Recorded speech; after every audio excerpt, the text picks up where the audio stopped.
Pues buenas noches, iniciamos con esta tercera clase de pastoral generacional y estamos ya en la página 10 en la unidad eh, que habla sobre la pastoral para los adolescentes y jóvenes. Es un tema extenso pero interesante.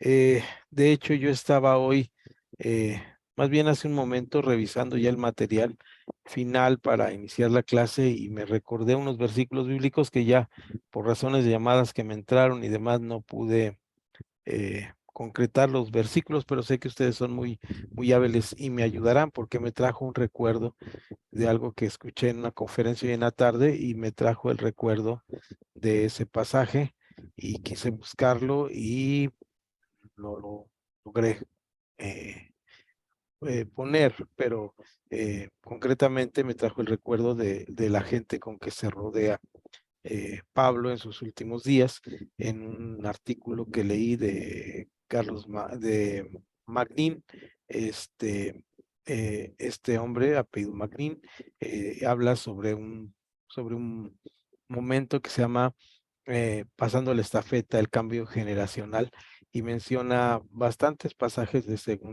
primera y segunda Timoteo y Tito.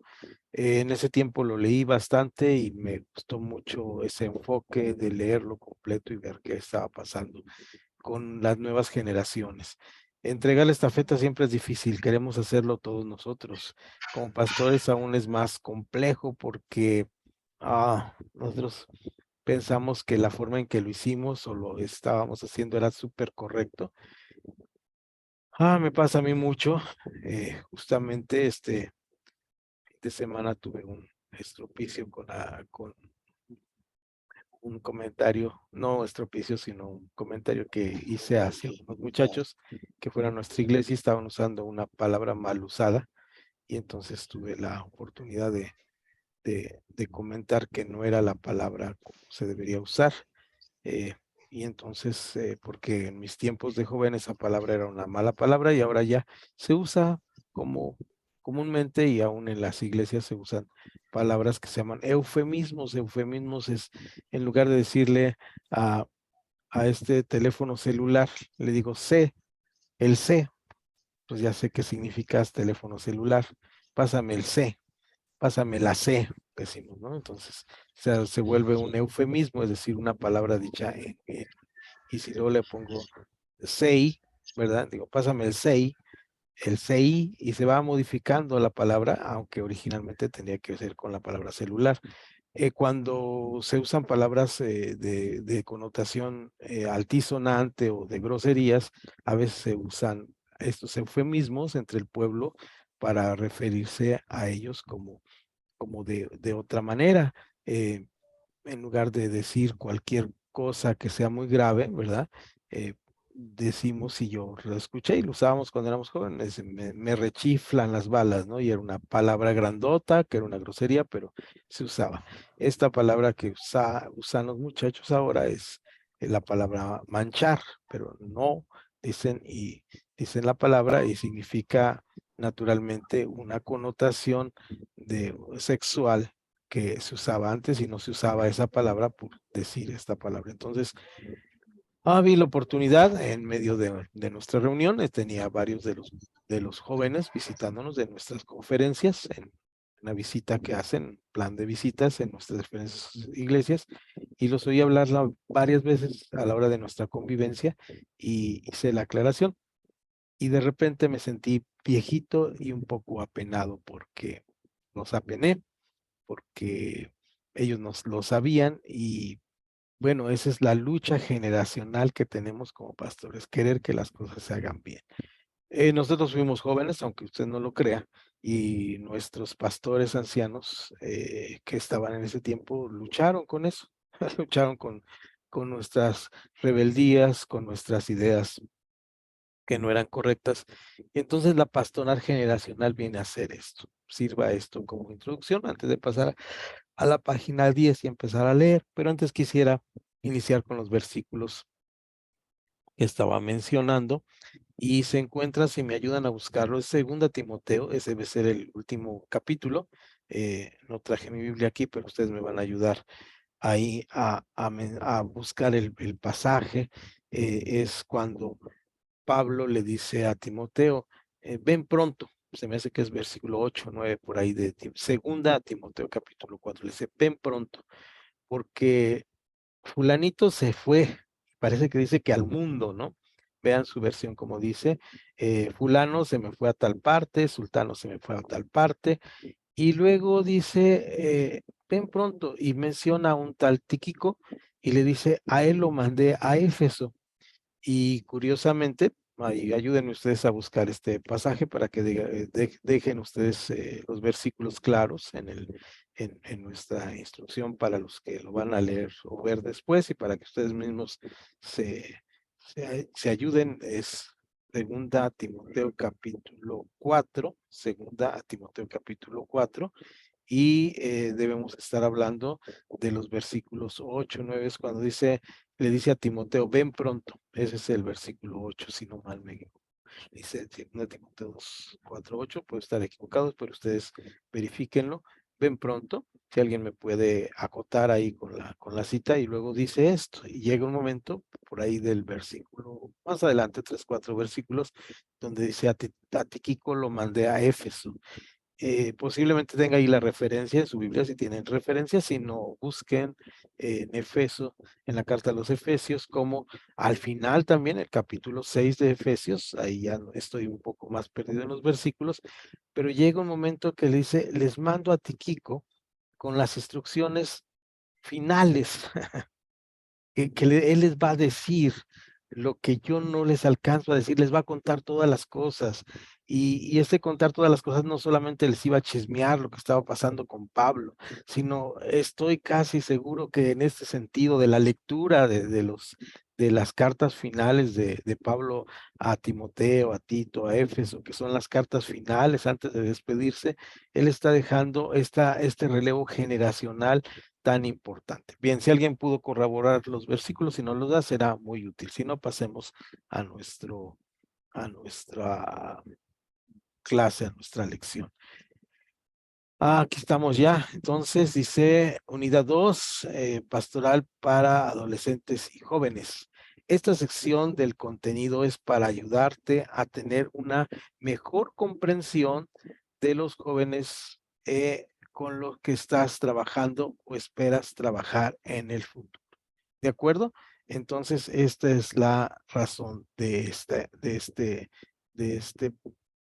parte que vamos a estar viendo, trabajar con los jóvenes en el futuro. Tenemos un primer inciso, que es el inciso A, que quisiera que ustedes ahí fueran viendo. Vean ustedes nuestro dibujito, es otro mundo distinto y ahorita vamos a ver cómo vamos a estar hablando de esto. Entonces, vamos a ir a la siguiente parte. Dice, el ministerio con los adolescentes y los jóvenes. Aquí yo quisiera, ya que estamos en esta reunión, voy a quitar mi anclaje para verles cuántos están y dar la bienvenida a los que han llegado. Ya veo ahí a Abel, que ya saludé, a Fernando, está seguramente la pastora Raquel, Cuthberto y Mireya, y qué tal pastora, y la pastora Emilia, seguramente con su hermana ahí también. Este, estamos por ahí con la pastora Silvia. Bien, cuéntenme ustedes ahora en este instantito que tenemos de compartir y saludarnos todos en la clase, eh, ¿cómo les va con con este pastoral hacia la juventud? ¿Cómo les ha ido? ¿Qué han vivido de experiencia? ¿Qué experiencias tienen con esto? A ver si hay alguien que me quiera compartir. ¿Tienen ministerio a los jóvenes? ¿No tienen? ¿Cuáles son los grandes retos que tenemos ahora con la juventud? Pueden ir, por lo menos quisiera así, uno o dos que nos platiquen cómo está este asunto con los jóvenes. Será muy importante escucharles de ustedes. A ver, ¿alguien por ahí? ¿Quién me ayuda primero? ¿O no lo tienen? ¿Cómo está? Cuéntenme ustedes cómo está el asunto. A ver, ¿quién veo que? Alguien abre su micrófono, nos cuenta, o ahora están muy calladitos, me van a dejar aquí hablando solo. Vamos a ver. Yo, maestro, Adelante, Pastor Fernando, le agradezco. si Dios les bendiga a todos. Pues sí tenemos un grupo de jóvenes, ¿verdad? El Espíritu Santo nos apercibió de que pues necesita los jóvenes ser atendidos hay un líder, un chico que está pastoreando ahí a los jóvenes, pero como pastores nos sentamos con él, hicimos un temario con temas acorde a las edades, ¿verdad?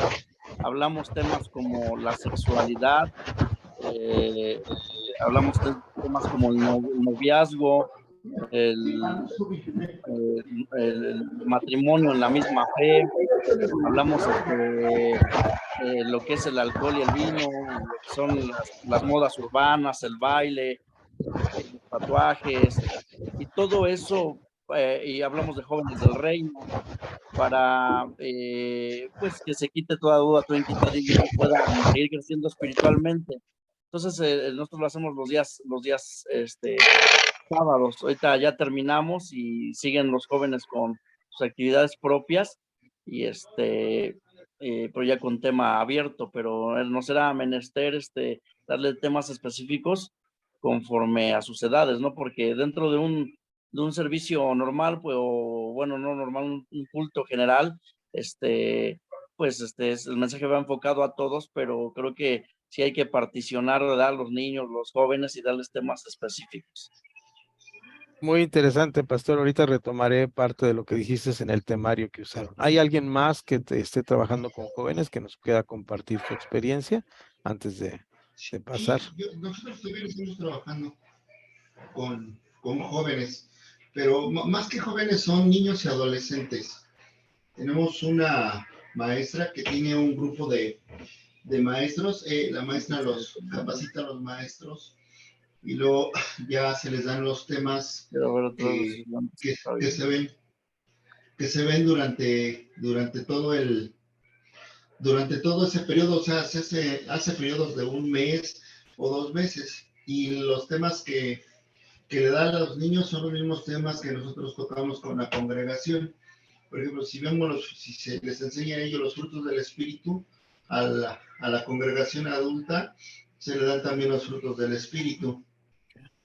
Y al final ya de su curso de cierre, ella termina, la maestra con sus maestras, terminan dando con los niños terminan ellos ese domingo de cierre, ellos hacen el servicio y nosotros los adultos nos sentamos a escuchar y a reafirmar lo que nos dieron como adultos, pero ahora escuchado por los niños y por los maestros.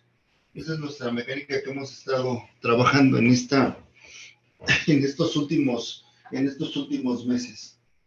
Gracias, Pastor Abel. Excelente comentario. También ahorita lo retomo. El primer punto tiene que ver con estamos en la letra A, el ministerio con los adolescentes y jóvenes, y retomo el primer punto del Pastor Fernando, que es de la AA, tensión entre la iglesia y el mundo. Se dan cuenta cómo el temario que escoge el Pastor Fernando para su grupo es este temario de tener que enfrentar o confrontar al mundo, ¿no?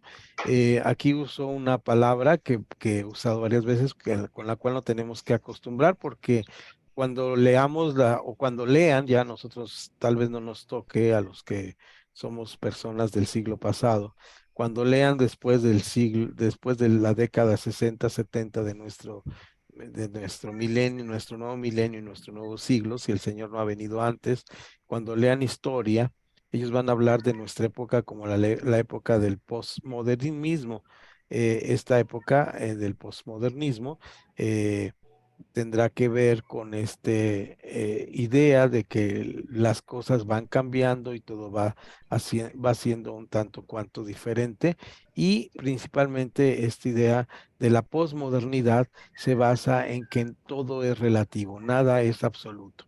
Esta idea, o sea, que nada es sólido, todo se desvanece en nuestras manos. Si yo quiero decirles que este es un disco duro, flexible, extraíble y portátil, de repente la posmodernidad nos dice, no, esto ya no es así, esto está en la nube y la nube no existe, ¿no? Yo sí, Entonces, ojo, esta posmodernidad es lo que nos da esta idea de que las cosas no existen. Esto tiene que ver mucho con el cristianismo o con el pensamiento desde la cristiandad, porque la cristiandad se basa en absolutos que no cambian, que no se mueven y no trascienden. Entonces, por eso el pastor Fernando, no sé si en su comentario tiene que enfrentar a los nuevos cristianos jóvenes con esta idea de la posmodernidad. Am, yo los veo aquí y la mayoría de ustedes eh, no somos tan jóvenes, pero muchos de ustedes son muy jóvenes. Yo los veo, imagínense, a mis 60, pasando el sexto piso, no voy a decir mi edad, pero pasando el sexto piso, yo los veo a ustedes muy chiquitos, ¿verdad? Entonces los veo muy jovencitos. Entonces, pues los veo en esa lucha ya como pastores, como líderes, haciendo un trabajo pastoral y desde su adultez muy adulta, muy madura, pero confrontándose con estas nuevas ideas de la posmodernidad, donde todo se diluye, se deshace. Entonces nosotros hablamos de pecado y no, eso no es tan pecado, es un constructo social que nos deja, pero es que es pecado, hermano, estás mal. Entonces los jóvenes se empiezan a influenciar con esto, entonces llegan a tener que tener este momento. Por eso el manual ahí en la letra AA dice tensión entre la iglesia y el mundo. Podemos decir que los jóvenes de nuestras iglesias viven a la vez en dos esferas totalmente distintas. La sociedad, el mundo, vean ustedes cómo en la referencia bíblica que les quedé de ver para la próxima vez porque no tuve tiempo de buscar, que era 2 Timoteo 4, Pablo le dice a Timoteo que vaya pronto porque uno de sus colaboradores, que no recuerdo ahorita el nombre, se había ido al mundo, parece que así dice, ahorita lo vamos a tratar de encontrar y buscar. Y la iglesia, ajá, el mundo y la iglesia, estas dos esferas no solo son diferentes, sino que en forma creciente se están volviendo opuestas y están en permanente conflicto. Ejemplo, relativismo moral, esto es ya de la posmodernidad, la ética sexual, posmodernidad. ¿Qué es la ética sexual? Es decir, no hay responsabilidad en nuestra vida. Tienes un deseo, lo cumples y no pasa nada, ¿no? La fidelidad matrimonial ya es algo que no se tiene como un valor. La bioética aquí toma un sentido muy interesante, el manual, porque la bioética es algo que se diluye muy fácilmente, es decir, este es el signo de los tiempos. Aquí no venimos a hablar de política ni de eh, corrientes políticas o posturas de derecha e izquierda, pero algunas de las posturas, tanto de izquierda como de derecha, son muy utilitaristas, es decir, lo necesito, lo uso. Si no queda para los demás, ni modos.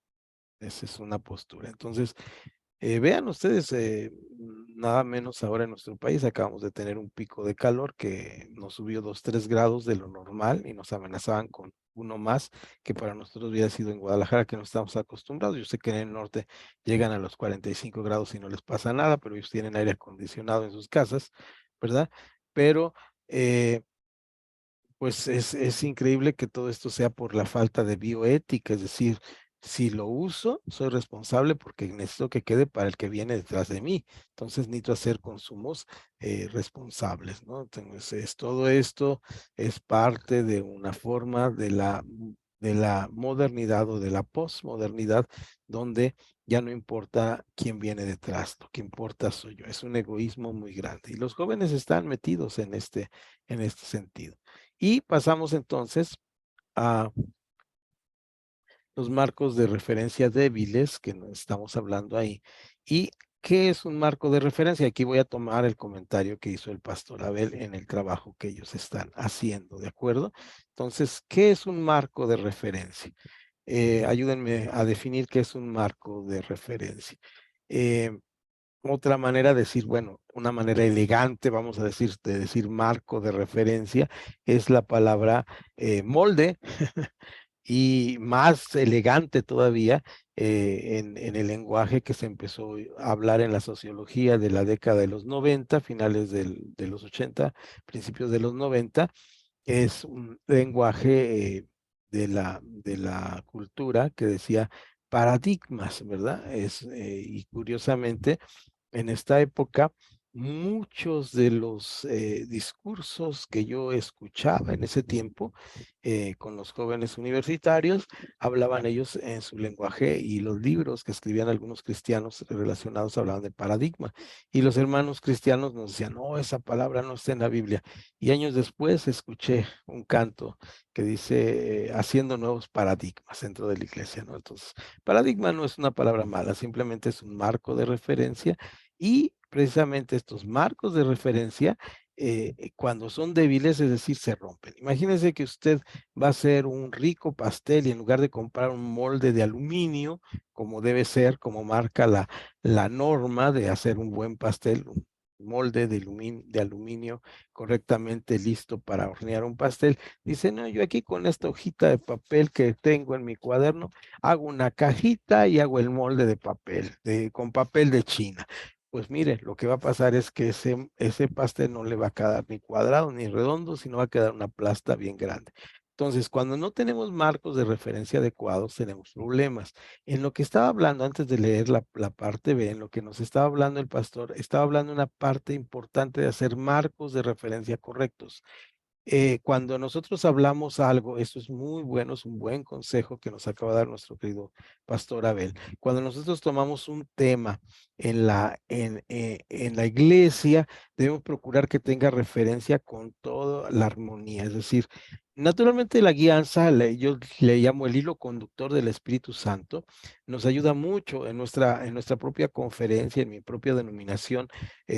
Creemos mucho en la guianza del Espíritu Santo y no somos tan dogmáticos en decir esto es lo que se va a predicar en todas las iglesias todos los domingos y este es el versículo bíblico. No, dejamos al hermano, puedes presidir la reunión y le damos que él escoja la lectura, al que metamos a predicar. Normalmente no le damos tema, aunque a veces sí tocamos algunos temas en algunos momentos, vamos revisando algunos libros o proponemos, a veces es tema abierto, pero fíjese lo maravilloso es que siempre hay un hilo conductor en todo esto. Es maravilloso esto porque vemos toda la guianza del Espíritu Santo. Incluso en las pocas veces que he estado en la Ciudad de México en algunas de sus reuniones, lo puedo ver, participe o no participe yo, eso no, no soy parte del toque mágico del que suceda esto en mi propia comunidad, no es que yo participe o no participe, esto da por el Espíritu Santo obrando en su iglesia. Entonces, de alguna manera, yo puedo ver en las reuniones que estoy con ustedes cómo esto es una realidad, la guianza del Espíritu Santo, pero intencionalmente, así debemos hacerlo, intencionalmente debemos buscar la manera de que las enseñanzas que estamos dando tengan relación y lo más importante, el enfoque o punto de vista, me gustó mucho esto que nos estaba comentando el pastor Abel, que él, según entendí, espero que haya sido correcto, pastor, si no me corrige, él permite que los jóvenes o los adolescentes, como él nos dice, o los niños después nos den su propio enfoque, porque esto es lo que es la hermenéutica. Recuerdan que hermenéutica es la interpretación que damos a las escrituras. Comunitariamente es correcta, cuando estamos de acuerdo todos es correcta. Entonces, cuando tenemos una hermenéutica comunitaria, aún desde los niños, aún desde los adolescentes y los jóvenes, pues tenemos una buena hermenéutica y los marcos de referencia, que es el proceso de formación de la identidad personal. El adolescente y el joven necesitan de un adulto como marco de referencia. Hasta este momento, la escuela, la familia y la iglesia constituyen el marco de referencia por excelencia. Hoy esto está en decadencia y está siendo reemplazado por los amigos y los medios de comunicación. Le falta ya a nuestro manual agregar bueno, voy a decir la palabra bendita, tomo un trago de café y luego digo, redes sociales. ¿Qué es lo que nos forma ahora? Pues son las redes. Son lo que piensan los otros que ni siquiera conocemos, son la, l- este medio ya no somos formativos de los demás, las personas. Ahora, desde la pastoral, pues debemos ser muy, muy formativos. Cuando nosotros hacemos la presentación de niños en nuestras iglesias, yo siempre hago dos énfasis muy, muy importantes. El primer énfasis que hago es el niño que viene aquí a ser presentado delante del Señor, como en el caso del primero de los libros de Samuel, viene para ser entregado al Señor para que los adultos seamos responsables de su crecimiento. Es decir, va a ver en nosotros como testigo, como testigos nosotros de ese crecimiento, nuestra propia forma de ser y pensar. Nosotros debemos enseñar con el ejemplo. Perdón. Perdón, a esos chiquitos, ¿no? Entonces, nosotros debemos ser ese marco de referencia, y ese marco de referencia tiene que ser no uno el mundo y otro la iglesia, eso iba, muy importante. No uno el mundo, no dos mundos distintos, debe que ser el mismo mundo, el iglesia y el marco de referencia. Luego, el punto C, ahí en la misma página, donde estamos, página 10 del manual. Si alguien no tiene manual, por ahí me escribe a mi, al grupo para que se lo envíen ahorita, por ahí debe estar. Por ahí lo envié a C. Deficiencia en la educación familiar. Me llama mucho la atención que cuando nosotros estamos pues metidos en la iglesia, a veces nosotros no queremos estar como que vea nuestra familia, ¿verdad? Es decir, mira, yo en la iglesia sí te recibo, te atiendo, pero venir a mi casa no, porque en mi casa hay un sistema, hay una manera de ser que no quiero que tú sepas. Entonces, esto se da normalmente porque hay deficiencias en la educación en la familia. Esto es medio trágico en nuestras iglesias, y no estoy hablando simple y sencillamente de que cada quien está, y yo soy muy consciente de eso porque tengo dos hijas que tienen niños y niñas, y un niño y niñas, y me doy cuenta cómo educan a sus hijos, y yo no puedo meterme ni decir cómo lo deben hacer, pero me doy cuenta que no es este problema, no es el problema la manera o la forma o el momento en que decidimos de educar a un niño de una manera u otra, no, el momento importante no es ese, el momento importante es lo que aprenden de nuestros ejemplos, de nuestros malos ejemplos de vida, ¿no? Mm, es clásico este ejemplo, pero la deficiencia en la familia se nota, por ejemplo, cuando y tenemos la tentación muy grande, ¿no? Si llega el vecino, por ejemplo, a tocar, estoy por dar clase, me ha pasado a mí, y están mis nietas aquí, y llega, o el jardinero, que llega a tocarme para pedir que si mañana viene a cortar el pasto los viernes cuando estoy dando clase, entonces, dile que no estoy. Ya sale el niño y dice mi papá o mi abuelo que no está, ¿verdad? Entonces, y luego le decimos, debes decir verdad en la iglesia y debes ser verdadero. Pues ahí empieza, ¿no? Esta es la deficiencia que tenemos. ¿La deficiencia cuál es, mis queridos eh, amigos y hermanos? La fe. La deficiencia es que una cosa decimos y otra cosa hacemos. Entonces, ¿qué debemos cuidar? Mucho nuestras palabras, sí, pero mucho más nuestros actos, cómo nos comportamos, qué decimos. Es mejor dile al Señor que estoy ocupado, que estoy dando clase, que no le puedo atender, que si puede venir más tarde. Es tan sencillo como hablar con la verdad, pero nos da la tentación, ¿no? La justificación fácil es así. Fíjense lo que dice ahí en la página, y yo hace rato que lo estaba leyendo, me venían tantas ideas a la cabeza como esta que le estoy diciendo, pero dice, la realidad evidente en muchas de nuestras iglesias es que los padres se entienden de la formación espiritual de sus hijos, delegándola a la iglesia y a los colegios cristianos. Los padres esperan que la comunidad se encargue de la transmisión de los valores cristianos y dan por sentado que para ese fin la iglesia debería desarrollar las estructuras necesarias. Los únicos responsables debemos enseñar, esa es parte de enseñanza, no es parte de lo que nosotros debemos hacer, como estar regañando porque no educa bien, no. Cada hogar y cada casa educa como él quiere, pero lo que tenemos que hacer un énfasis desde la pastoral, y esto es muy importante, es tus hijos son tu responsabilidad y tú los tienes que educar en tu casa. ¿Qué forma educación en casa? ¿Los vas a mandar al mejor colegio de Guadalajara o de la Ciudad de México? Eso es tu asunto y tu decisión. Lo que tú tienes que saber es que tu responsabilidad, esa es la pastoral, tu responsabilidad es la educación de tus hijos. A mí me ha tocado 2 o 3 ocasiones que estoy en un centro comercial y pues a mí me exaspera que un niño sea mal portado, que aviente las cosas o de los anaqueles, ¿no? Y me le quedo viendo y la mamá le dice, deja eso ahí porque el Señor te va a regañar. No, le digo. No te voy a regañar, hija, hijo o hija. El quien te tiene que regañar es tu mamá porque es su responsabilidad de educarte.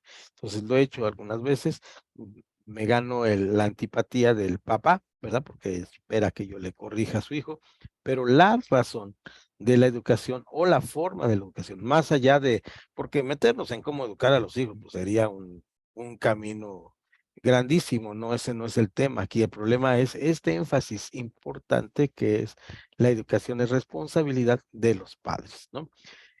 Comentarios hasta aquí, por favor, antes de pasar a la letra D. ¿Todo bien? Voy a quitar mi anclaje para verles y a ver si todos están ahí, por lo menos dedito arriba para saber quiénes están y para saludarles. Vamos a ver, todos están, todos estamos y si alguien llegó, Isela, bienvenida. Humberto ya los había saludado y Bet ya por ahí también, ya estamos ahí todos bien. También por ahí veo Alicia Arturo y Pastor Abel. Bien, seguimos adelante. Bien, estamos un poco de ejercicios de manos. Vamos a ver cómo estamos de las manos. ¿Estamos bien? Bien. Y necesitamos, todos digan si necesitamos un traguito de café. Miren lo que me trajo mi esposa hoy. Un sabroso café orgánico. Bien, entonces vamos a seguir. Entonces, ¿en cuál vamos? La letra D.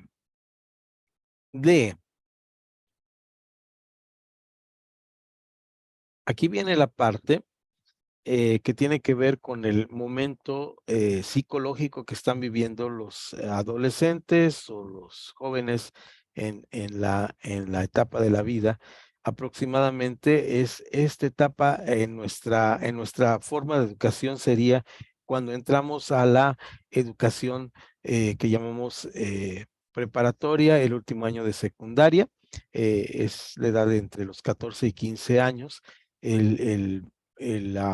La mente empieza a ser mucho menos receptiva a lo abstracto, se vuelve una mente más con mayor escrutinio. eh, ya alguna vez, yo creo que fue Pastor Abel que nos contó de esta parte de que en algún momento él pues estaba en esta situación, ¿no? Cuando va uno a entrar a la prepa y tiene esta parte de rebeldía y de pensamiento. Esta es la parte donde hay una inseguridad y confusión con respecto a la experiencia de conversión. Es decir, es en el momento donde la mayoría de los jóvenes pierden piso. Piso en el sentido espiritual, ¿no? Y también en el otro sentido, en el sentido de que se dejan llevar por los amigos y caen en situaciones complejas. Vamos a ver este tema. Si alguien me puede ayudar con este parrafito de la página 10, si tienen el manual a la mano. Y vamos a ver esta parte y lo voy a conversar con ustedes esta parte que es importante. ¿Alguien lo tiene por ahí? Ya lo estoy viendo aquí en Zoom. Si quieres se lo comparto, pastor. Adelante, Arturo. Inseguridad y confusión con respecto a la experiencia de conversión. En las iglesias existe un número creciente de personas que pertenecen a una segunda e incluso a una tercera generación de creyentes evangélicos. Se trata de jóvenes que no han llegado directamente del mundo. Estamos frente a generaciones de evangélicos que han accedido a la información relacionada a la fe y al evangelio, no por decisión propia, sino como consecuencia de una herencia cultural de la familia. Gracias, Arturo, muy amable. Bien, aquí tenemos un proceso social entre los evangélicos. Yo no sé si compartí algo de Carlos Martínez de quiénes somos los evangélicos, porque somos evangélicos, pero si no lo voy a anotar aquí en mis pendientes para compartírselo, voy a ver si lo compartí. Lo acabo de ver, es una conferencia que vi hace, dejen apuntar bien.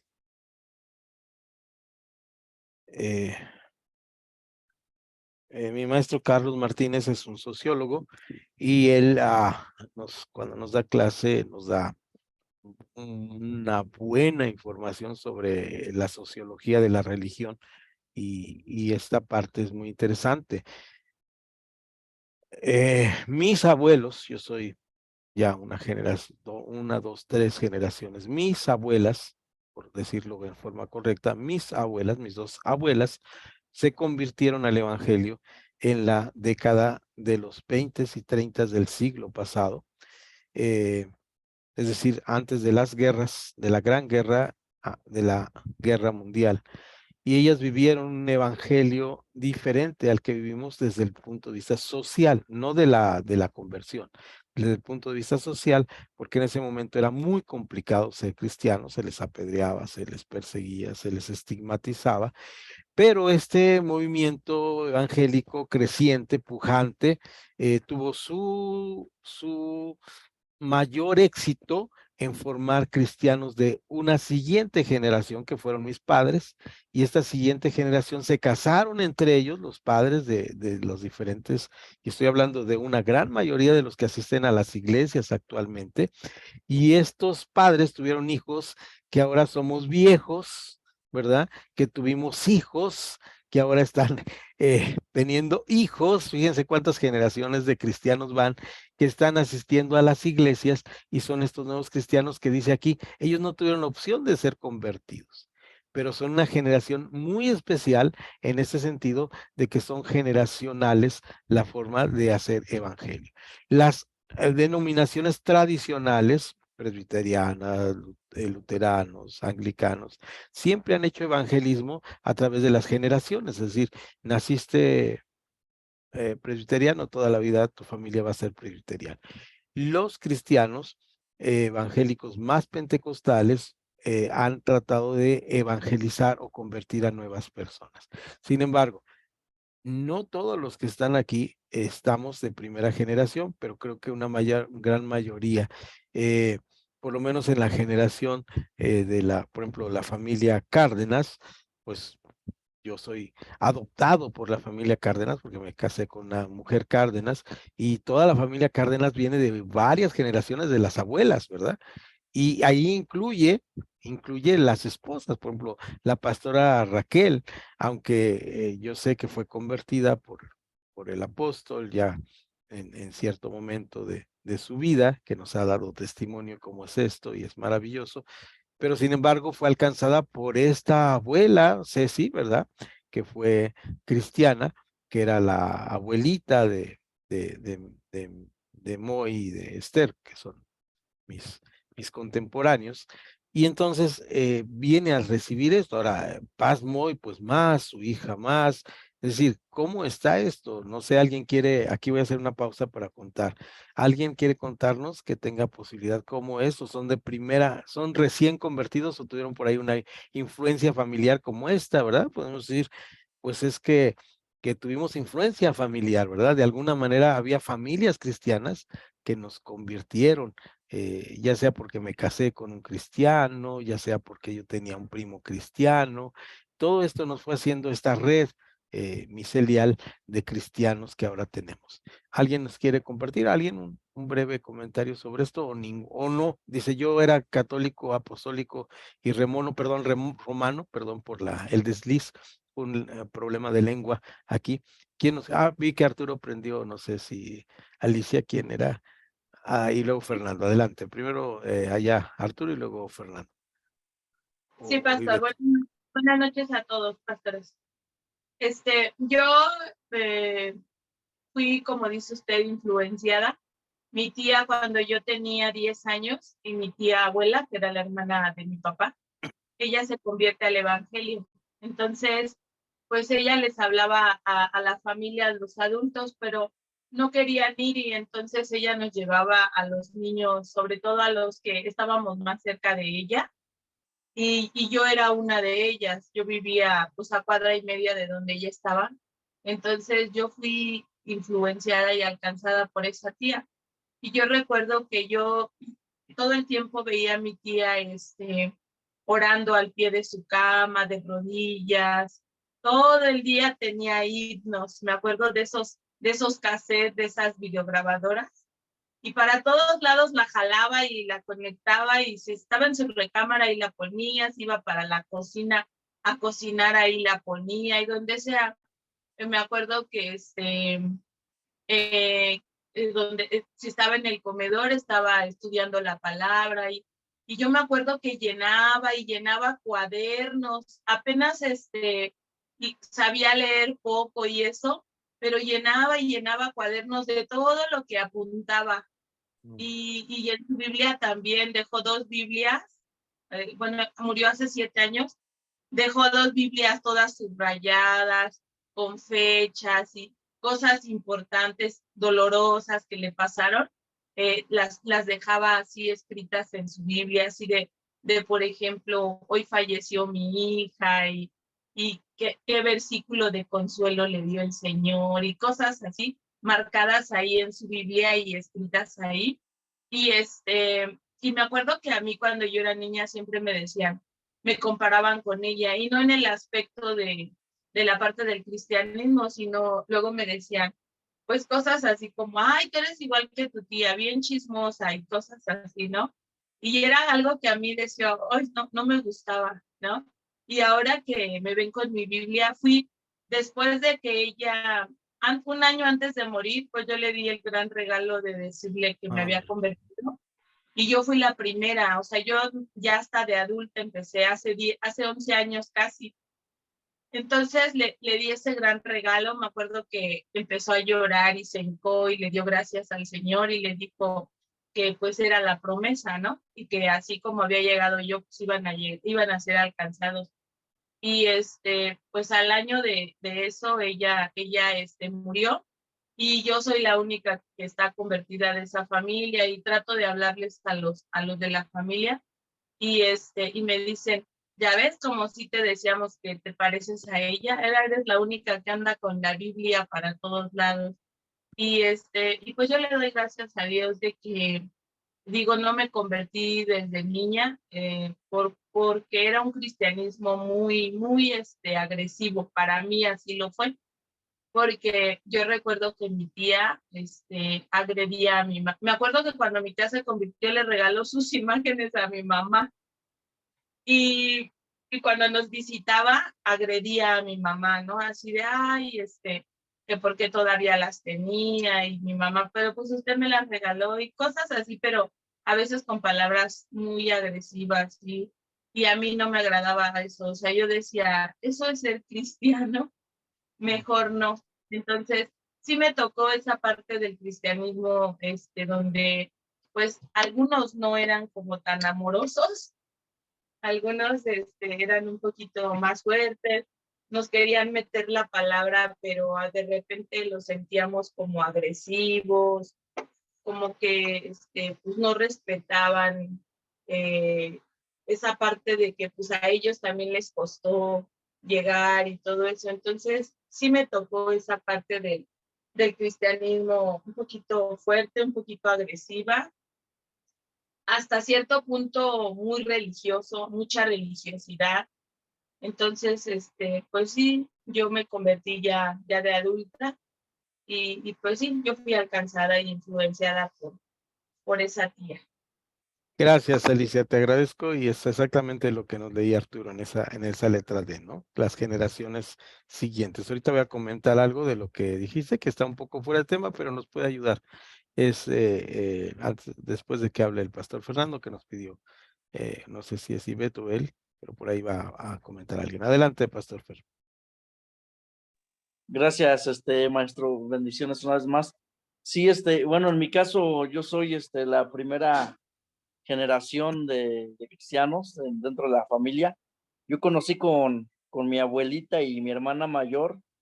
Mi abuela tenía 84 años Wow. y a esa edad se bautizó y murió de 89 años. Oh. Conocimos juntos y gracias a Dios, pues hoy igual voy viendo la promesa, ¿no? Ahora mi hija, pues, va creciendo en los caminos del Señor, sé que ama a Dios, veo a los hijos de mi hermana la mayor que se convirtió también, pues, estar sirviendo al Señor y veo cómo cada uno Dios lo ha ido atrayendo ahora a tíos, ¿verdad? Y sé que Dios seguirá haciendo. Lo escucho a usted, maestro, y digo, wow, qué bendición, ¿eh? Y primero Dios así lo haga en su misericordia con nuestras generaciones. Así es, hermano. Y sí, así es, hay de las dos maneras, pero como leímos, hay ya en nuestra iglesia esta que incluyen 3 generaciones o 4 generaciones, y esto es interesante. Lo que iba a comentar brevemente, no quiero desviarme del tema ni correrle para el monte, pero es interesante que hay 2 maneras muy agresivas que tenemos que revisar. No estoy diciendo que están mal, que tenemos que revisar. Uno es cuando nosotros somos demasiado estrictos con nuestra moral cristiana. Se llama legalismo fariseico. Es decir, los cristianos podemos llegar a ser muy fariseos y ver a los demás que están en pecado desde una arriba, no desde una persona que necesita el amor de Dios, sino es un poquito, voy a meterme con mi vida, es un poquito que quiero justificar donde yo tengo fallas y entonces las cosas que logro hacer, ¿verdad? Por ejemplo, yo sí puedo leer la Biblia todos los días, yo sí puedo no decir mentiras. Entonces, si alguien en el cristianismo o fuera del cristianismo dice mentiras, me ensaño marcándole su falla, porque yo tengo otras fallas escondidas, otros defectos ocultos, entonces ahí me regodeo es una actitud fariseica, ¿no? Y la otra es también esta parte cuando nosotros eh, pues tenemos esta idea de que yo sé que somos mexicanos y que más que mexicanos somos guadalupanos y tenemos una idolatría perniciosa, dañina en nuestra sociedad mexicana, pero mucha atención, hay una manera, se llama iconoclasta, que esto quiere decir, icono es figura, clasta que quiere destruir la figura, y el iconoclasta siempre está en contra de cualquier idolatría. No es que esté a favor de la idolatría, de ninguna manera, sino estoy en contra en que nos cause un estropicio en nuestra vida espiritual que otra persona tenga sus idolatrías. Esto es importante. Si tiene sus idolatrías, simplemente nosotros debemos marcarle que está mal, pero de ahí a querer destruir su ídolo, ¿verdad? Es decir, porque eso es una actitud muy dañina para nuestra propia vida cuando nosotros queremos destruir su idolatría a martillazos prácticamente, ¿no?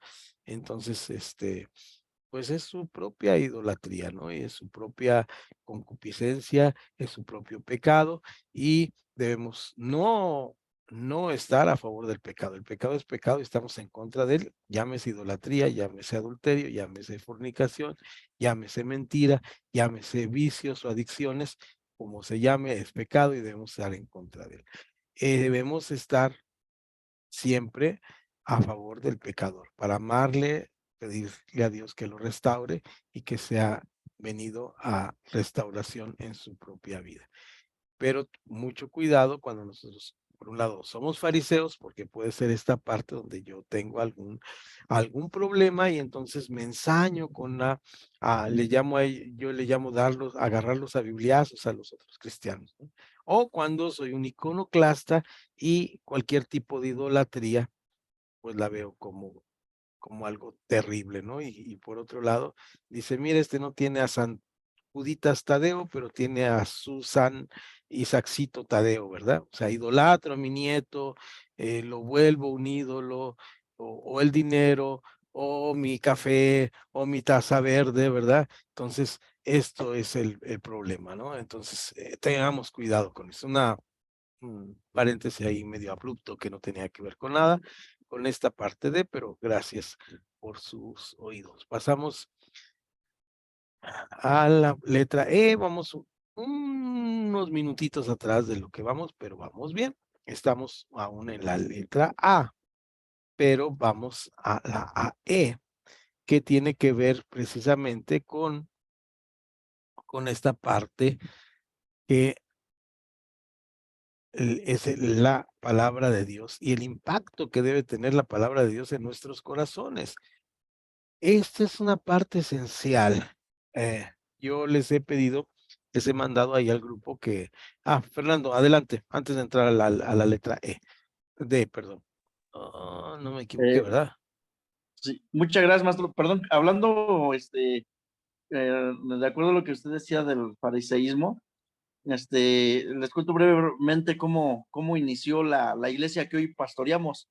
Me acuerdo que el apóstol nos mandó a abrir una célula, una casa de paz, una casa de oración, y se dio con una hermana, y cuando llego a predicar, ella tenía una imagen de San Judas Tadeo de mi tamaño. Entonces, pues le dije al Espíritu Santo, dame sabiduría, ¿no?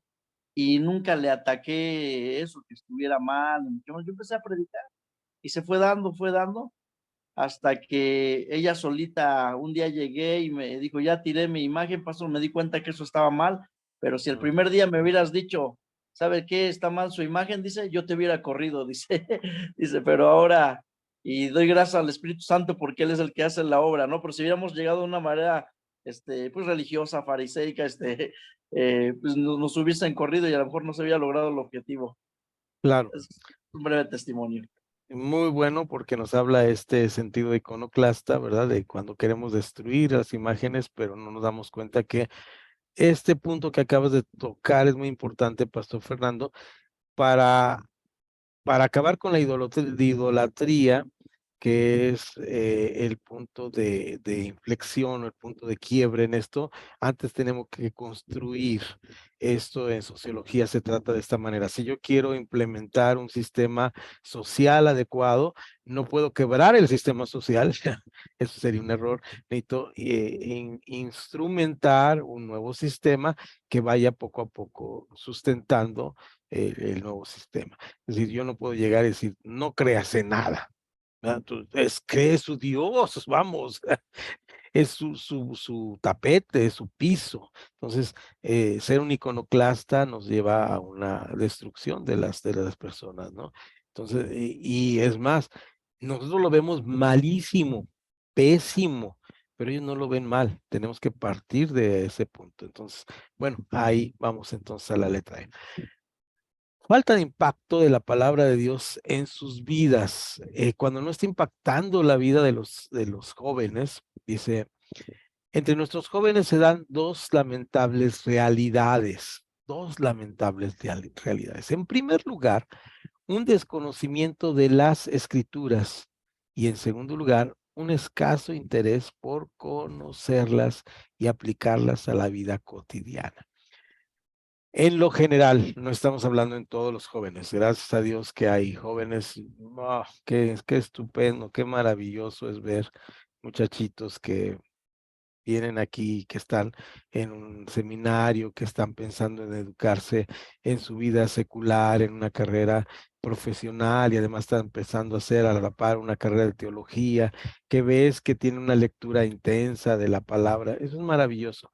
Pero la mayoría de los jóvenes no tienen la mínima intención de que la palabra haga impacto en su vida. ¿Qué debemos hacer? Pues hablarles la palabra. Yo les comentaba que está mi nieta ahora, no está detrás del muro y no me oye ni me ve, pero ella un día he comentado este testimonio, me dice, abuelo, realmente me hace sentir muy bien venir platicando contigo, porque tú siempre que hablas Y yo dije, va a decir, es una palabra sabia, una palabra inteligente. El ego, ¿verdad? Casi me salía el tono argentino ahí. Ya me estaba subiendo al tabiquito cuando me dice, tú siempre que hablas, dices versículos de la Biblia. Me tiro al suelo sus palabras, porque la palabra no son mis palabras, es la palabra de Dios. No es mi sabiduría, es la palabra de Dios. Entonces, cuando nosotros enseñamos así a nuestros muchachos, cuando enseñamos así, yo he trabajado eh, con jóvenes universitarios en los compañerismos estudiantiles, durante muchos años estuve en relación con ellos, y algo de lo interesante que tienen es que hacen círculos de estudio bíblico en las universidades, y cuando uno va, habla de la Biblia, no habla de la ciencia, no habla del marxismo, del capitalismo, de que si está bueno o malo, sino llega uno con un estudio de la Biblia, de 1 Timoteo, 2 Timoteo, y tiene que haber leído la Biblia porque ellos son grandes lectores, y ellos están ahí, le dice uno, vamos a hablar de Timoteo, ya se lo leyeron 5 veces. Entonces uno dice, wow, ¿cómo voy a llegar a hablar de un versículo de 1 Timoteo? Tengo que leer por lo menos 1, 2 Timoteo y Tito para hablarles de la palabra de Dios. Entonces uno se vuelve lector con esto. Volvamos a nuestros jóvenes lectores de la palabra de Dios. Y bueno, abajo tiene una notita que es de donde está tomado este manual, y vamos rápidamente a la letra F, que empieza con la letra F. Este es un acróstico ahora de aquí en adelante, creo, ¿no? Aquí nada más coincidió la F con la F. AF inicia diciéndonos, ¿alguien me quiere ayudar, por favor, con este? Es párrafo larguito mientras mi garganta se restaura. Arturo, te agradezco. Parece que ibas tú. Ya es en la siguiente página. O Alicia, quien sea de los dos. Sí. La F dice, falta de atención en cuanto a las necesidades de los jóvenes. Tradicionalmente en las iglesias evangélicas, los cultos principales están pensados para y por los adultos, descuidando sí a los niños, adolescentes y jóvenes. Los cultos juveniles se han convertido en una imitación de los cultos dominicales de adultos. A los jóvenes de esta generación les toca vivir presiones y ataques a su fe sin precedentes. Descuidar las necesidades de la adolescencia, la sexualidad en el área contemporánea, la identidad cristiana, el desafío a la fe, la posmodernidad, el ocio juvenil, etcétera. Sin duda, generará un mayor vacío en la vida de nuestros queridos adolescentes y jóvenes. Así es, mis estimados hermanos. El mundo cambió a partir de que brincó el calendario del 2000. El mundo cambió a partir del 2020. Vivimos un mundo distinto, vivimos el tiempo de la posmodernidad. Ellos lo están viviendo, leyendo, estudiando, analizando constantemente en sus escuelas, en lo que leen en redes sociales, lo que ven en redes sociales, escuchan en los influencers que están siendo parte de su vida, y nosotros salimos con nuestro discurso obsoleto de la vida, pues naturalmente se ven eh, desatendidos en este sentido. Tenemos que estar desatendidos, no desatendiendo, sino desentendidos nosotros, o desentendidos nosotros de la realidad que están viviendo los jóvenes, ¿no? Entonces, esto es una necesidad. Gracias, Alicia. Esta es la parte importante. Y ahora sí vamos, es larguísimo pero quiero llegar a las reflexiones para por lo menos. Adelante, ¿quién iba a hablar? Adelante. Perdón, estaba acá distraído. ¿Alguien iba a comentar algo? No, no fue nada. Ok, perdón. Estaba aquí tratando de copiar la letra FG.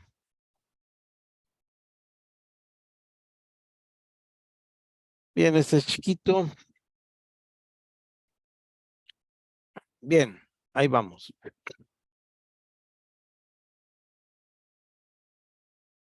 Dice, hay unas premisas o supuestos básicos, premisas equivocadas, que se relacionan con el trabajo entre los jóvenes.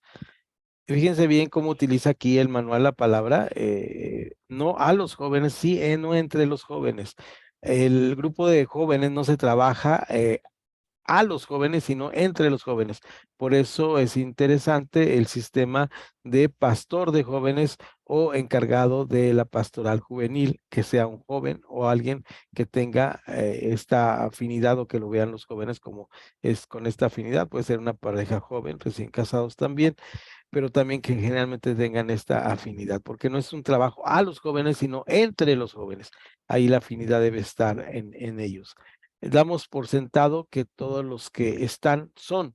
Dicho de otra manera, damos por sentado que todos los que asisten a la iglesia o están relacionados con ella son creyentes, nacidos de nuevo y que tienen una relación personal con Dios.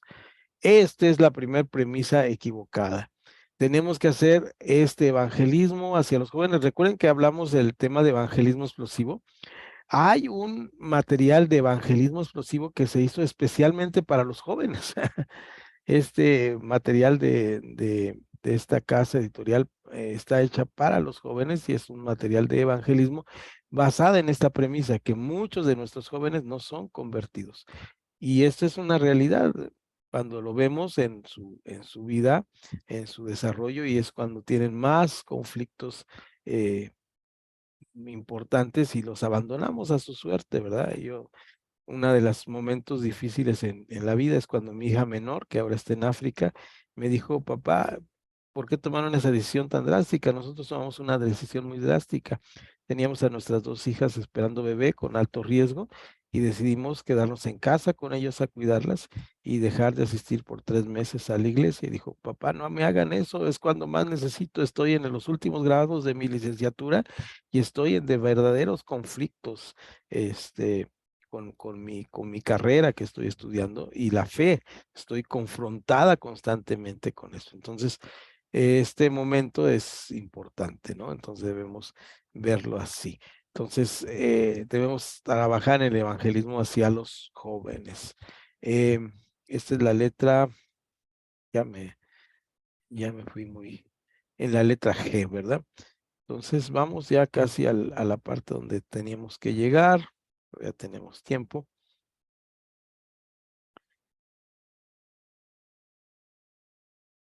Tenemos ahora algo que es muy interesante, que son los métodos o los modelos.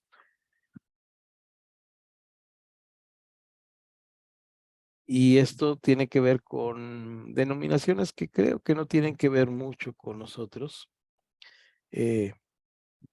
Espero que si me salto algún punto por ahí me avisan, me dan la nota para saber que me equivoqué. Pero vamos en esta herencia de modelos y métodos del pasado. Realmente yo hice un pequeño escrito para una confraternidad de estudiosos ahora en pandemia, donde hablaba sobre la literatura evangélica en América Latina.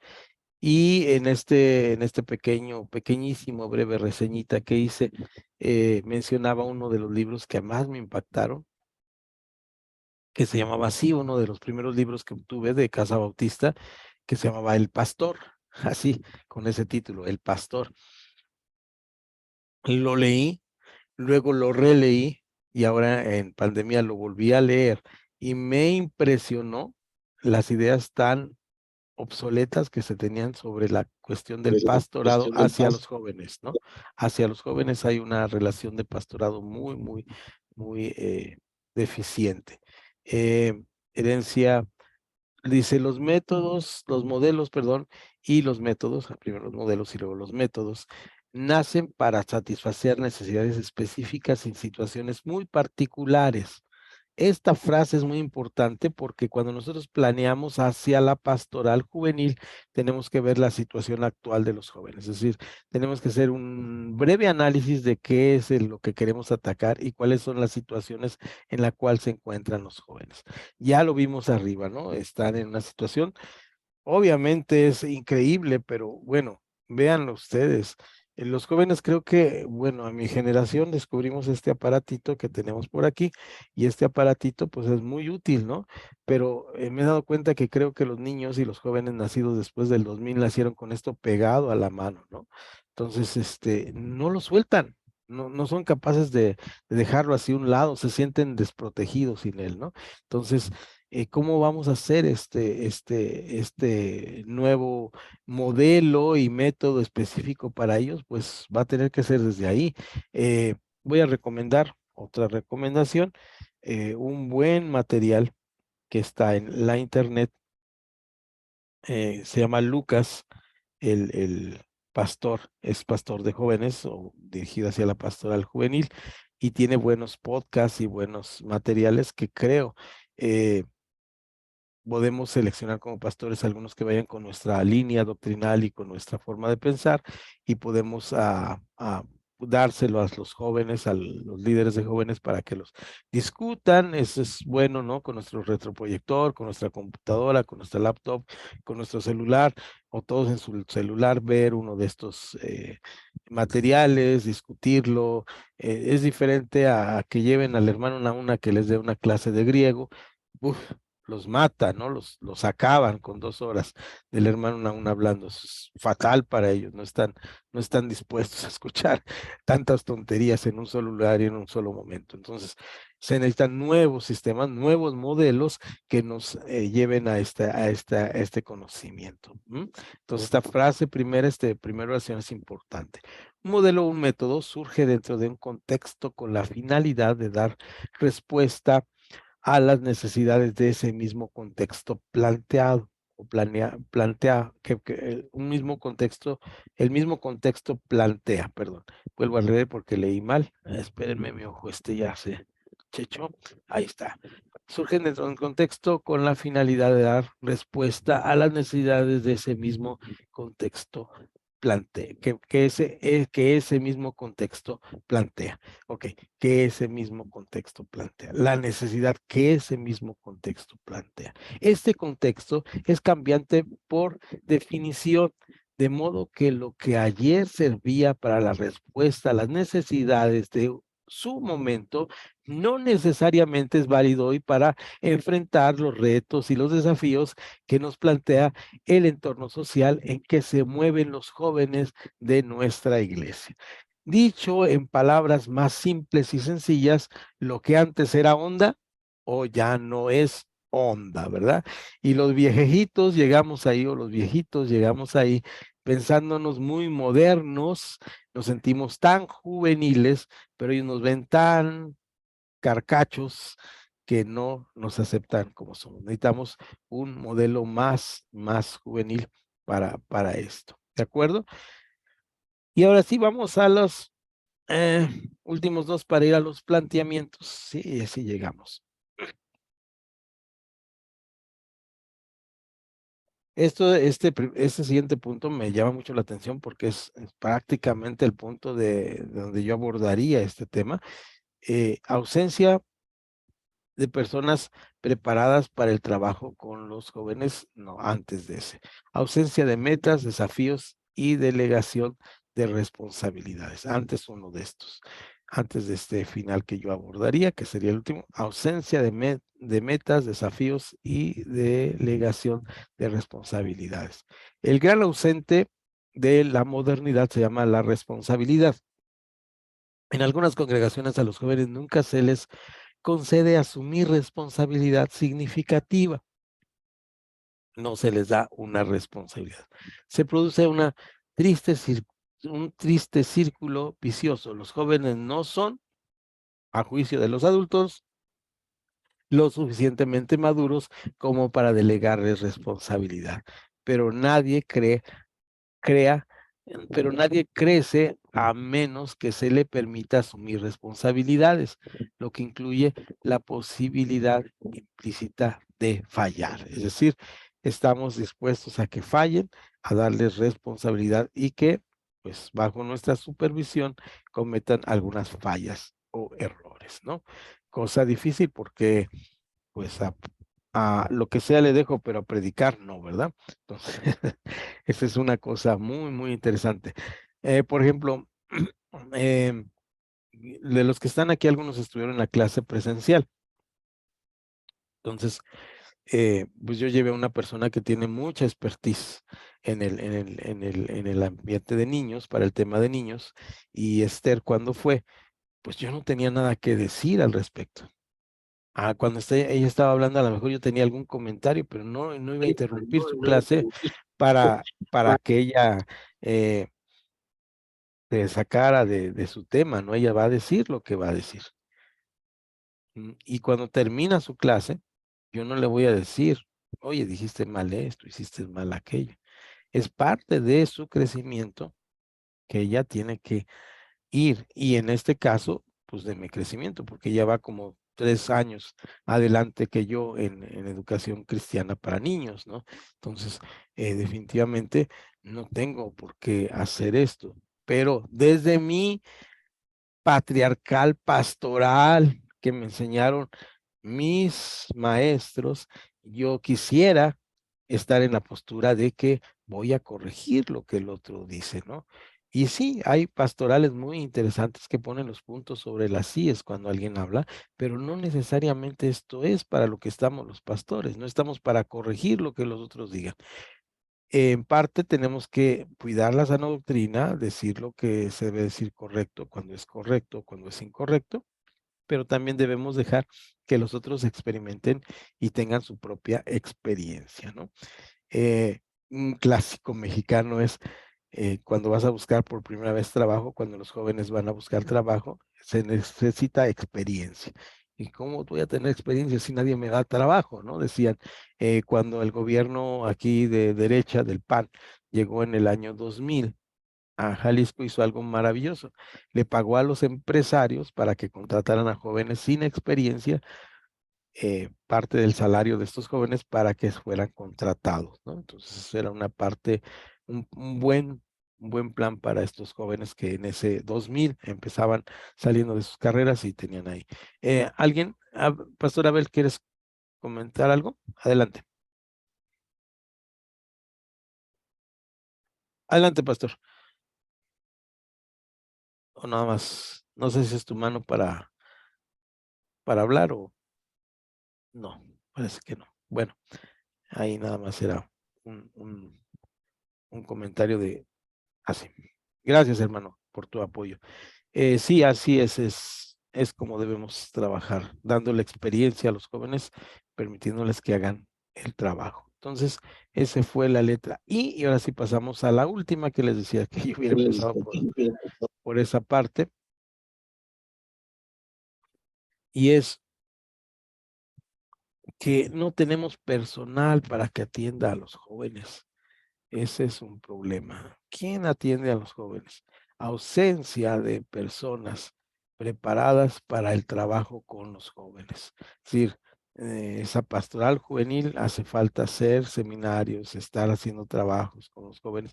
Así como ustedes hacen trabajo para los niños, tenemos que estar haciendo trabajos con los jóvenes. Bien, mis estimados hermanos, vamos a las preguntas y ahora sí vamos a pedir. Son 7, 8, 9. Y ahí termina nuestro inciso A. Y vamos a abandonar un poco nuestra pizarra electrónica y vamos a vernos las caras. Ahora sí, con esto nos vamos a terminar el trabajo de hoy. Preguntas concretas, respuestas de reflexión para nuestras propias vidas, pero también comentarios de ustedes en este sentido. ¿De qué forma afecta a los jóvenes la realidad de vivir en dos mundos diferentes y opuestos, en la iglesia y en la sociedad, el mundo? ¿Algún comentario en qué forma afecta esto a los jóvenes? ¿Alguien tiene algún comentario? Yo, profe. Adelante, pastor. Sí, creo que si queremos hablar de responsabilidad con nuestros jóvenes, o sea, nosotros como padres seríamos los primeros que deberíamos de tener responsabilidad dentro de la iglesia. Entonces, si un joven ve que los padres no tienen algún servicio, alguna responsabilidad, pues ellos menos, ¿no? Entonces, muchas veces nosotros como padres queremos darles o obligarlos a que tengan una responsabilidad dentro de la iglesia cuando nunca hemos sido testimonio dentro de la iglesia para que ellos puedan seguir nuestros pasos, ¿no? Entonces, pues siempre es complicado. Digo, hay mucho, yo estoy convencido que dentro de los jóvenes hay mucho talento, ¿no? hay mucho talento que incluso nosotros como padres no lo tenemos, ¿no? Hay muchos jóvenes que están ansiosos de tocar algún instrumento, de dar algún, algún aportación, digámoslo, a la iglesia, pero muchas veces nosotros como padres no los apoyamos, o sea, no somos capaces de levantarnos temprano con ellos para acompañarlos, para motivarlos, para darles seguimiento. Entonces queremos mandarlos, no, pues vete, yo más tarde llego, a veces llegas, a veces ya no llegas.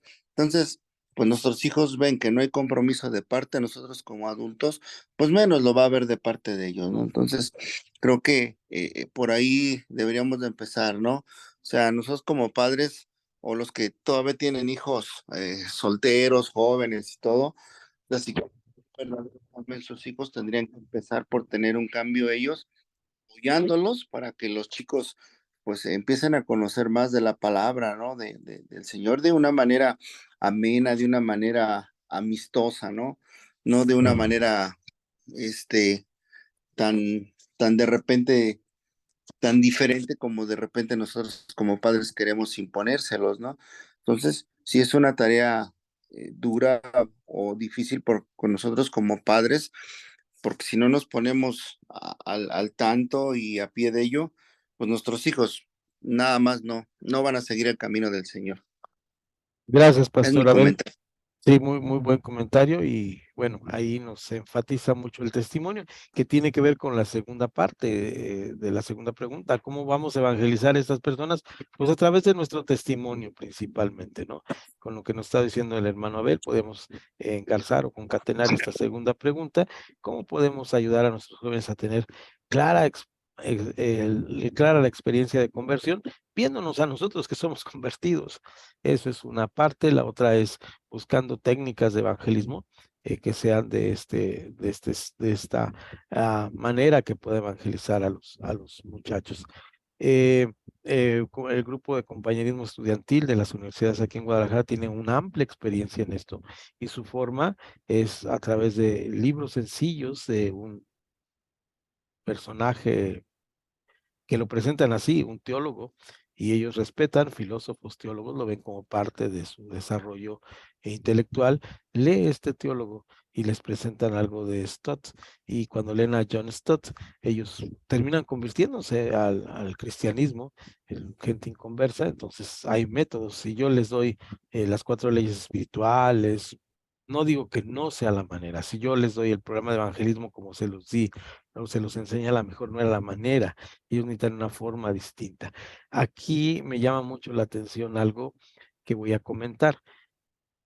Acaba de fallecer este año, pues, ya en la presencia del Señor, uno de mis maestros, José Pepe Alcántara, y Pepe, José Alcántara, era un maestro de la Ibero y de la UAM, allá en la Ciudad de México, especialista en español. Y miren, era maravilloso este hombre, explicando la palabra de Dios, era un gran lector de la palabra de Dios. Y cuando él nos visitó aquí en Guadalajara, yo le pedí a mi pastor en ese tiempo, a la iglesia donde asistí por más de 35 años, si lo invitábamos a predicar, porque para mí era muy impactante escucharlo. Y cuando él empezó a hablar en el púlpito, miren, yo empecé a tener cierto temor porque él empezó con una cátedra de los escritos de San Juan de la Cruz y Sor Juana Inés de la Cruz, y empezó a recitar poesía. Y yo me quedé así como, híjole, yo lo había oído dar clase y era muy bueno, pensé que era muy bueno para predicar. Y yo me quedé así como, dije, a ver si no me regaña el pastor porque invitamos a este hombre. Bueno, no pasó a mayores. Años después, un día conversando con un amigo, eh, buen amigo, maestro de la universidad, hasta ya es jubilado ahora, Nicolás de la Cruz, me comenta y me dice, fíjate que yo me convertí cuando fue una persona a predicar a Centro Cristiano. Yo tenía un amigo que era profesor, yo daba clases en la escuela de turismo, y era profesor en esa escuela junto con él, y cada cada viernes me decía, ¿por qué no vas a la iglesia? ¿Por qué no vas a la iglesia? Cuando dije, la única manera de quitármelo de encima es decirle, el próximo domingo estoy en la iglesia.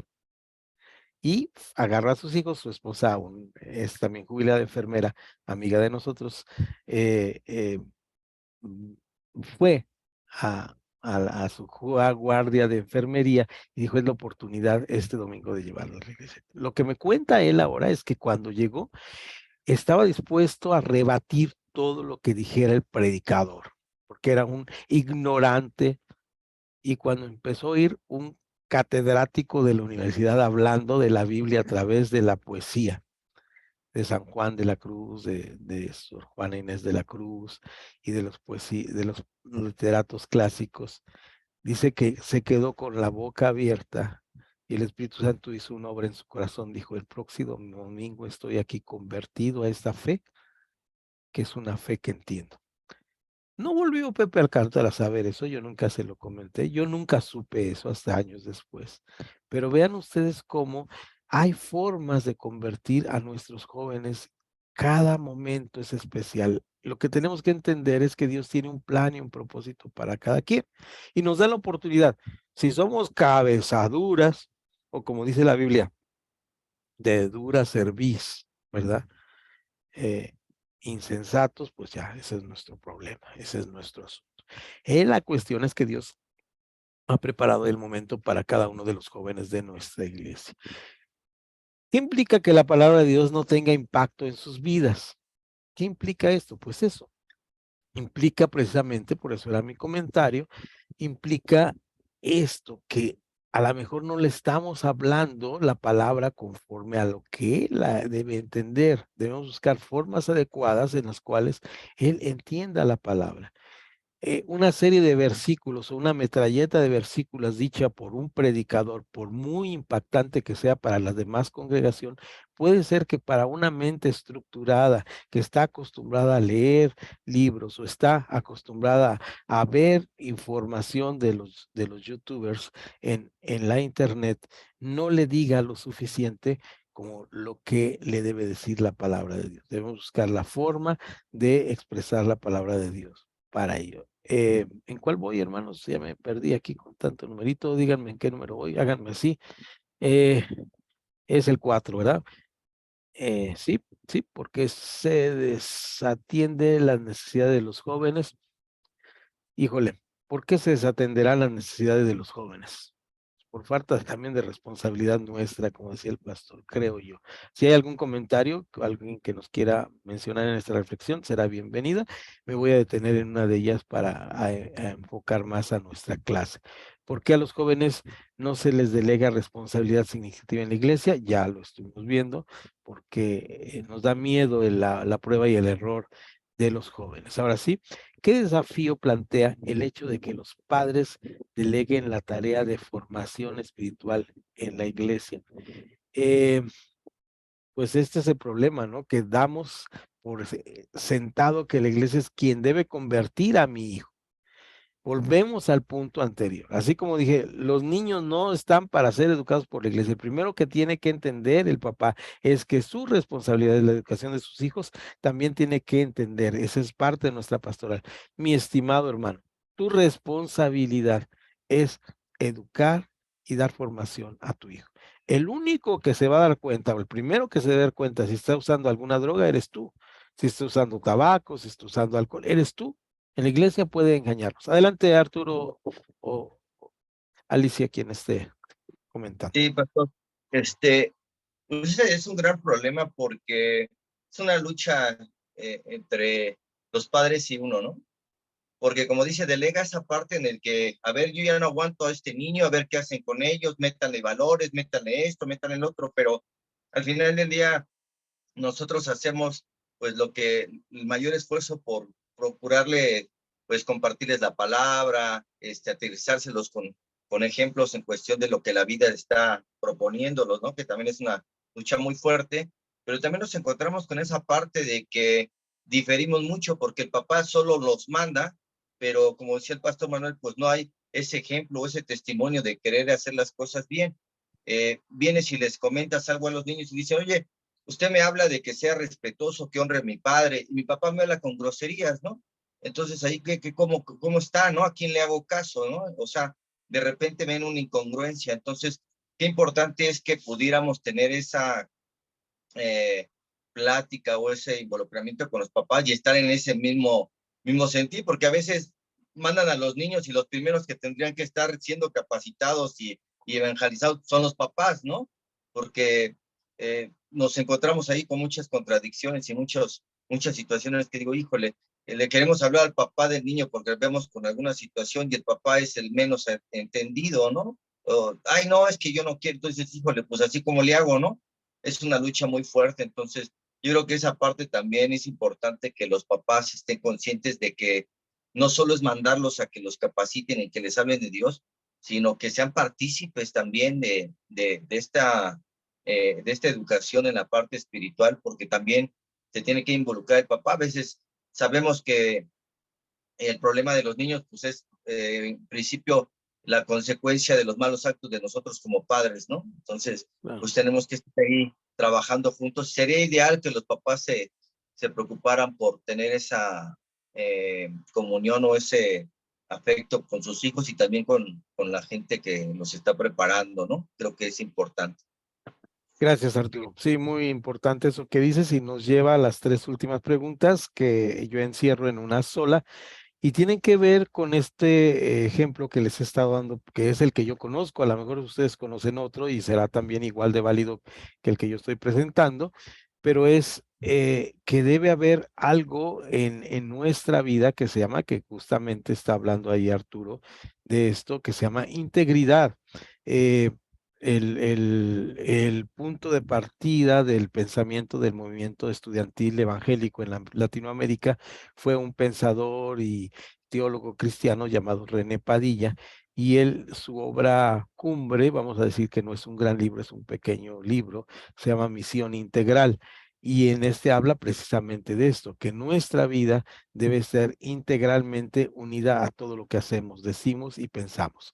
Estas 3 preguntas se engarzan, se encadenan, se concatenan precisamente con este tema, que es lo que ha dado resultado en este movimiento estudiantil evangélico en los jóvenes latinoamericanos, que es, no basta la buena voluntad, que nos habla la pregunta 7, dice, ¿por qué no basta solamente la buena voluntad? No es decir, yo quiero, ¿verdad? Es como aquella parte donde tú dices, pues, mira, hijo, yo pienso que está muy mal con que tú fumes la marihuana, los mitos que hay sobre ella no es saludable, no te ayuda ni te relaja, te está matando neuronas, te está causando un problema por la sustancia que estás consumiendo y sobre todo te causa 2 cosas, te causa el problema de la adicción, que es un problema muy grave, y el problema de que no estás teniendo control y puedes lastimar a alguien, entonces ten cuidado con esto, ¿no? Entonces el muchacho dice, pues yo pienso que ya no lo voy a hacer. Pues no, no es una salida que te marquen algo que está mal y digas ya no lo voy a hacer. Se necesita contrición, se necesita arrepentimiento y se necesita conciencia de que está mal, ¿no? Entonces, no basta la buena voluntad, necesitamos que los jóvenes estén con responsabilidad. ¿Cuál es el peligro de trabajar para el entretenimiento o mantenimiento de los jóvenes en vez de hacerlos para el crecimiento? Bueno, pues vamos a ponerles una disco cristiana, vamos a traer a los músicos de Televisa, los convertimos y les hacemos música cristiana que esté a tono, les hacemos conciertos para jóvenes. No es una solución, no es una solución. Hasta ahora no ha sido una solución. Yo conozco iglesias grandes que han hecho esto. No, sigue siendo falta de integridad. Volvemos al punto. Mientras no haya una integridad, es decir, donde mi vida, de mi trabajo, mi escuela, mi familia, todo tenga una congruencia, no tiene sentido simplemente secularización o mundalización de la iglesia. ¿Cuál es el desafío que plantea plantea a la pastoral juvenil el hecho de que los jóvenes tienen marcos de referencia débiles. Pues esto es construcción de valores nuevos. Algunos de los valores, vuelvo al movimiento que conozco, de los movimientos estudiantiles para América Latina, construyeron sobre desarrollo personal, es decir, tú tienes que ser alguien en la vida, tú tienes que estudiar, tú tienes que superarte cada día. Esos son los marcos de referencia que se les daban a los jóvenes sobre trabajo de justicia y paz, ¿verdad? No estoy hablando de una socialización o una democratización del cristianismo, ¿no? Tú como cristiano tienes conceptos de justicia, de paz en tu vida, y de ahí vas a construir ciertos valores que te van a marcar tu vida profesional, ética en tu vida que vas a vivir cuando seas profesionista. Entonces, esos son los valores, ¿verdad? Y miren, toda la gente de compañerismo estudiantil tenía miles de problemas, como todos nosotros tenemos, pero siempre había en el corazón de ellos la meta de tener unos marcos de referencia adecuados, que era la construcción de fortalecimiento de sus estructuras. Entonces siempre ellos son personas que están ahí en la brecha, trabajando siempre, formándose siempre. Entonces, los marcos de referencia sobre el cuidado hacia el otro, sobre el amor a la persona, sobre la pastoral en los diferentes ámbitos de cuidado, debe ser una parte integral que ellos sientan, ¿verdad? Los jóvenes tienen que sentir amor, cuidado, aprecio para seguir adelante. Hasta aquí la clase, comentarios finales, foto final para salir de nuestra clase, y ahí vamos caminando con la siguiente tema el próximo